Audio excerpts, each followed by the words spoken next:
अस्सलाम वालेकुम जी दोस्तों, अज जुमा तो मुबारक। जिस तरह जुमा पढ़िया मस्जिद ही खलोते हैं तो अज ना मैं एक गल तुहानूं दस्सण लगा वां जिहड़ी मैं सुनी सी। मैं कहा दोस्तों नाल शेयर करा कि एक बंदा सी, उन्हें ना किसी बंदे को हधार लै लिया।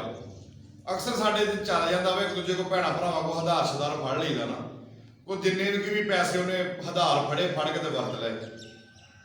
ਹੁਣ ਜਿਹਦੇ ਕੋਲੋਂ ਹਧਾਰ ਫੜਿਆ ਸੀ ਨਾ, ਕੋਈ ਬੰਦੇ ਬੜੇ ਕੱਬੇ ਹੁੰਦੇ ਆ, ਕੋਰੇ ਕਰਾਰੇ ਅਸੀਂ ਉਹਨਾਂ ਨੂੰ ਕਹਿ ਦਿੰਦੇ ਆ ਕੱਬੇ। ਤੇ ਜਾਣੀ ਕਿ ਉਹ ਜੇ ਦੇ ਵੀ ਦੇਣਾ ਵਾ, ਜਦੋਂ ਟਾਈਮ ਆਏ ਨਾ ਫਿਰ ਉਹਨਾਂ ਨੇ ਕਹਿਣਾ ਲਿਆਓ ਵੀ ਪੈਸੇ। ਤੇ ਜਿਹਦੇ ਕੋਲੋਂ ਹਧਾਰ ਫੜਿਆ ਸੀ ਉਹ ਬੰਦਾ ਬੜਾ ਜਰਾ ਕੱਬਾ ਸੀ। ਹੁਣ ਉਹ ਟਾਈਮ ਆ ਗਿਆ ਜਦੋਂ ਪੈਸੇ ਦੇਣੇ ਸੀ ਤੇ ਪੈਸੇ ਨਾ ਬਣ ਸਕੇ। ਉਹਨੇ ਨਾ ਕੋਸ਼ਿਸ਼ ਕੀਤੀ ਬਥੇਰੀ ਅੱਗੇ ਪਿੱਛੇ, ਲੇਕਿਨ ਪੈਸੇ ਨਾ ਬਣ ਸਕੇ। ਹੁਣ ਉਹ ਜਿਹੜੇ ਬੰਦੇ ਨੇ ਪੈਸੇ ਲੈਣੇ ਸੀ ਉਹਦੇ ਕੋਲ ਆਇਆ, ਉਹਨੂੰ ਕਹਿੰਦਾ ਵੀ ਹਾਂ ਵੀ ਲਿਆ ਮੇਰੇ ਪੈਸੇ। ਉਹ ਕਹਿੰਦਾ ਵੀ ਪੈਸੇ ਤਾਂ ਯਾਰ ਬਣੇ ਨਹੀਂ ਤੇ ਮੈਨੂੰ ਕੋਈ ਟਾਈਮ। ਉਹਨੇ ਕਿਹਾ ਨਹੀਂ ਨਾ ਬਣੇ, ਅਗਰ ਕੱਲ ਤੱਕ ਪੈਸੇ ਨਾ ਬਣੇ ਤੇ ਤੇਰੀ ਖੈਰ ਹੈ ਨਹੀਂ। ਮੈਂ ਤੈਨੂੰ ਦੱਸ ਦਿੱਤਾ ਹੀ ਉਹ ਸੀ ਨਾ, ਤੇਰਾ ਇਲਾਜ ਆਪੇ ਕਰ ਲਵਾਂਗੇ। ਅਗਰ ਪੈਸੇ ਕੱਲ ਤੱਕ ਦੇ ਦੇਗਾ ਠੀਕ ਹੈ, ਵਰਨਾ ਤੇਰਾ ਇਲਾਜ ਅਸੀਂ ਕਰ ਲਾਂਗੇ। ਹੁਣ ਉਹ ਬੰਦੇ ਵੀ ਕੱਬੇ ਸੀ, ਮਾਰ ਧਾੜ ਵਾਲੇ ਸੀ, ਵੈਸੇ ਵੀ ਸੌਖੇ ਸੀ। ਉਹ ਸ਼ਰੀਫ ਬੰਦਾ ਮਾੜਾ ਸੀਗਾ। ਉਹਨੂੰ ਨਾ ਹੁਣ ਇਸੇ ਚੀਜ਼ ਦਾ ਖਤਰਾ ਪੈ ਗਿਆ ਵੀ ਹੁਣ ਮੇਰੇ ਬੱਚੇ ਵੀ ਆ, ਸਾਰਾ ਕੁਛ ਹੀ, ਤੇ ਮੇਰਾ ਕੋਈ ਜਾਨੀ ਨੁਕਸਾਨ ਨਾ ਕਰਨ ਜਾਂ ਕੋਈ ਐਸਾ ਕੰਮ ਨਾ ਕਰਨ ਕਿ ਜਿਹੜਾ ਮੇਰੀ ਬੇਇੱਜ਼ਤੀ ਤੋਂ ਵੀ ਡਰਦਾ ਸੀ। ਲਿਹਾਜ਼ਾ ਉਹਨੇ ਨਾ ਬੜੀ ਭੱਜ ਨੱਸ ਕੀਤੀ, ਕਿਤੇੋਂ ਕੋਈ ਚੁਗਾਠ ਨਹੀਂ ਲੱਗਾ ਉਹਦਾ, ਕਿਤੇੋਂ ਹਿਸਾਬ ਨਹੀਂ ਲੱਗਾ। ਇੱਥੋਂ ਤੱਕ ਹੋਇਆ ਕਿ ਰਾਤ ਜਦੋਂ ਪੈ ਗਈ ਨਾ, ਕੋਈ ਹਿਸਾਬ ਲੱਗਾ। ਉਹਨੇ ਨਾ ਅਖੀਰ ਮਸਜਿਦ 'ਚ ਆ ਗਿਆ। ਮਸਜਿਦ 'ਚ ਆ ਕੇ ਉਹ ਜਿਉਂ ਅੱਲਾ ਪਾਕ ਅੱਗੇ ਰੋਣ ਲੱਗਾ ਕਿ ਯਾ ਅੱਲਾ ਪਾਕ, ਮੇਰੇ ਬੱਚੇ ਵੀ ਆ, ਮੇਰੇ ਕੋਲ ਪੈਸੇ ਨਹੀਂ ਬਣੇ ਮਾਲਕਾ, ਉਹਦੇ ਮੈਂ ਦੇਣੇ ਵੀ ਨਾ ਦਿੱਤੇ, ਉਹਨੇ ਮੈਨੂੰ ਮਾਰੂਗਾ ਜਾਂ ਮੇਰਾ ਨੁਕਸਾਨ ਕਰੂ ਜਾਂ ਮੇਰੇ ਬੱਚਿਆਂ ਦਾ ਨੁਕਸਾਨ ਕਰੂ, ਲੜਾਈ ਹੋਊਗੀ ਤੇ ਮਾਲਕਾ ਹੁਣ ਤੂੰ ਹੀ ਕਰਨਾ ਜੋ। ਇੰਨਾ ਕੁ ਗਿੜਗੜਾ ਕੇ ਰੋਇਆ ਨਾ ਕਿ ਬਹੁਤ ਰੋਣ ਡਿਆ। ਤੇ ਉਧਰੋਂ ਨਾ ਲਾਗੇ ਇੱਕ ਉਹ ਮਸਜਿਦ ਦੇ ਗਵਾਂਢ ਇੱਕ ਬੰਦਾ ਸੀ, ਤੋਂ ਬੜਾ ਅਮੀਰ ਸੀ ਉਹ ਸੂਮ। ਕਹਿੰਦੇ ਨੇ ਜਿਹੜੇ ਸੂਮ ਲੋਕ ਨਾ, ਉਹ ਵੀ ਸੁਣ ਲਓ ਕਿ ਸੂਮ ਦੀ ਜ਼ਿੰਦਗੀ ਫਕੀਰਾਂ ਵਾਲੀ ਹੁੰਦੀ ਹੈ, ਕਿਉਂਕਿ ਉਹਨੇ ਪੈਸੇ ਨਹੀਂ ਖਰਚਣਾ ਹੁੰਦਾ ਤੇ ਉਹਨੇ ਹਿਸਾਬ ਅਮੀਰਾਂ ਵਾਲਾ ਦੇਣਾ ਵਾ, ਕਿਉਂਕਿ ਉਹਨੂੰ ਰੱਬ ਨੇ ਮਾਲ ਦਿੱਤਾ ਹੁੰਦਾ ਵਾ। ਜ਼ਿੰਦਗੀ ਫਕੀਰਾਂ ਵਾਲੀ ਆ, ਹਿਸਾਬ ਉਹਨੇ ਅਮੀਰਾਂ ਵਾਲਾ ਦੇਣਾ। ਤੇ ਕੋਸ਼ਿਸ਼ ਕਰਿਆ ਕਰੋ, ਸਖਾਫਤ ਕਰਿਆ ਕਰੋ। ਅੱਛਾ, ਉਹਨੇ ਨਾ ਹੁਣ ਉਹਨੂੰ ਬੇਚੈਨੀ ਘਰ ਲੱਗੀ, ਉਹਨੂੰ ਨੀਂਦ ਨਾ ਆਵੇ, ਮਾਂ ਮੰਜੇ ਤੇ ਪਿਆ ਸਕੂਨ ਨਾ, ਫਿਰਿਆ ਸਕੂਨ, ਗੋਲੀਆਂ ਖਾ ਕਈ ਕੁਛ ਕਰ ਲੇਕਿਨ ਉਹਨੂੰ ਸਕੂਨ ਨਾ ਆਵੇ ਨਾ ਕਿਤੇ ਵੀ। ਇੰਨਾ ਕੁ ਮਜਬੂਰ ਹੋ ਗਿਆ ਕਿ ਨਾ ਮੰਜੇ ਤੋਂ ਉੱਠ ਕੇ ਉਹਨੇ ਕਿਹਾ ਮੈਂ ਮਸਜਿਦ ਹੀ ਚਲਾ ਜਾਵਾਂ, ਕੋਈ ਅੱਲਾ ਅੱਲਾ ਕਰਾਂ, ਅੱਲਾ ਕੇ ਮੇਰੀ ਤਾਂ ਜਾਨ ਨਿਕਲ ਚੱਲੀ, ਜਿਸ ਤਰ੍ਹਾਂ ਮੈਨੂੰ ਤਲਖੀ ਲੱਗਣ ਡਈ ਆ। ਉਹ ਮਸਜਿਦ ਜਿਸ ਟਾਈਮ ਆਇਆ ਨਾ, ਅੱਗੇ ਕੀ ਵੇਖਦਾ ਕਿ ਰੋਣ ਦੀ ਆਵਾਜ਼ ਆਉਣ ਡਈ ਆ ਕਿ ਯਾ ਅੱਲਾ ਮੇਰੀ ਮਦਦ ਕਰ, ਯਾ ਅੱਲਾ ਉਹਨੇ ਮੈਨੂੰ ਨਹੀਂ ਛੱਡਣਾ, ਯਾ ਅੱਲਾ ਇੰਜ। ਉਹ ਹੁਣ ਕੰਨ ਲਾ ਕੇ ਸੁਣਿਆ ਵੀ ਇਸ ਟਾਈਮ ਕੋਈ ਬੰਦਾ ਰੋਣ ਡਿਆ, ਮਸਲਾ ਕੀ ਆ।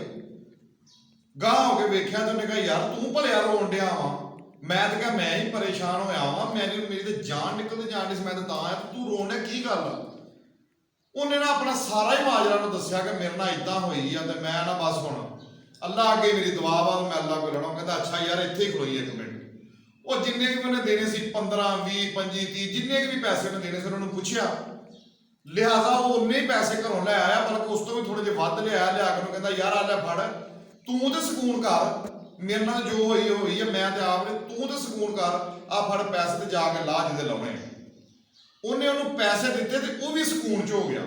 ਉਹਦੀ ਰੂਹ ਨੂੰ ਇੰਨਾ ਸਕੂਨ ਮਿਲਿਆ ਨਾ, ਉਹ ਰਾਹਤ ਉਹਨੂੰ ਮਿਲੀ ਕਿ ਉਹ ਬਹੁਤ ਸਕੂਨ ਦੇ ਵਿੱਚ ਹੋਇਆ। ਜਿਸ ਟਾਈਮ ਉਹ ਸਕੂਨ 'ਚ ਹੋਇਆ ਤਾਂ ਉਹਨੇ ਅੱਲਾ ਦਾ ਸ਼ੁਕਰ ਅਦਾ ਕੀਤਾ ਤੇ ਨਾਲ ਹੀ ਉਸ ਭਾਈ ਨੂੰ ਗੁੱਟੋਂ ਫੜ ਲਿਆ। ਉਹਨੂੰ ਕਹਿੰਦਾ ਭਲਿਆ ਗੱਲ ਸੁਣ, ਗਾਂ ਵੀ ਤੈਨੂੰ ਕਿਤੇ ਜ਼ਰੂਰਤ ਪਵੇ ਨਾ ਤੇ ਮੈਨੂੰ ਦੱਸੀ ਆਣ ਕੇ ਕਿ ਮੈਨੂੰ ਪੈਸੇ ਚਾਹੀਦੇ, ਤੈਨੂੰ ਪੈਸੇ ਦੇ ਕੇ ਮੈਨੂੰ ਬੜਾ ਸਕੂਨ ਮਿਲਿਆ ਵਾ, ਮੇਰੇ ਤੇ ਅੱਲਾ ਪਾਕ ਨੇ ਖਲਾਸੀ ਕਰਤੀ, ਮੇਰੀ ਜਾਨ ਸਕੂਨ 'ਚ ਹੋ ਗਈ ਹੈ। ਗਾਂ ਵੀ ਤੈਨੂੰ ਕਿਤੇ ਜ਼ਰੂਰਤ ਪਵੇ ਨਾ ਤੇ ਮੇਰੇ ਕੋਲ ਆਵੀਂ, ਮੈਨੂੰ ਆਣ ਕੇ ਦੱਸੀ ਕਿ ਮੈਨੂੰ ਇੰਨੇ ਕੁ ਪੈਸੇ ਚਾਹੀਦੇ, ਮੈਂ ਜ਼ਰੂਰ ਤੇਰੀ ਹੈਲਪ ਕਰਾਂਗਾ। ਉਹਦਾ ਕੋਈ ਸਵਾਲ ਸੁਣੋ, ਉਹਦਾ ਕੋਈ ਜਵਾਬ ਸੁਣੋ, ਬੰਦੇ ਦਾ ਦਿਲ ਹਿਲਾ ਦੇਣ ਵਾਲਾ ਗੱਲ, ਉਹਦਾ ਤਕਵਾ ਯਕੀਨ ਦੇਖੋ, ਕਿਉਂਕਿ ਉਹਨੇ ਹਕੀਕਤ ਕਹੀ। ਉਹਨੇ ਕਿਹਾ ਨਾ ਬਈ ਤੇਰੇ ਕੋਲ ਮੈਂ ਨਹੀਂ ਆਉਣਾ, ਮੈਂ ਇੱਥੇ ਹੀ ਆਊਂਗਾ ਕਿ ਜਿੱਥੋਂ ਮੈਨੂੰ ਅੱਗੇ ਮਿਲੇ। ਮੈਂ ਇੱਥੇ ਨਾ ਆਉਂਦਾ ਤੈਨੂੰ ਕਿਹਨੇ ਠਾ ਕੇ ਇੱਥੇ ਘਲਾਉਣਾ ਸੀ। ਮੈਂ ਤਾਂ ਜ਼ਰੂਰਤ ਜਿਹੜੀ ਵੀ ਪੂਰੀ ਕਰਨੀ ਇੱਥੋਂ ਹੀ ਕਰਨੀ ਆ, ਮੈਨੂੰ ਤਾਂ ਰਾਹ ਲੱਭ ਗਿਆ ਵਾ, ਮੈਂ ਇੱਥੋਂ ਹੀ ਪੂਰੀ ਕਰਨੀ, ਤੂੰ ਕੋਈ ਹੋਰ ਬੰਦਾ ਲੱਭ, ਮੈਨੂੰ ਤਾਂ ਰੱਬ ਇੱਥੋਂ ਹੀ ਦਿੰਦਾ, ਤੇਰੇ ਦਿਲ 'ਚ ਤਾਂ ਵੀ ਅੱਲਾ ਪਾਕ ਨੇ ਪਾਏ ਸੀ।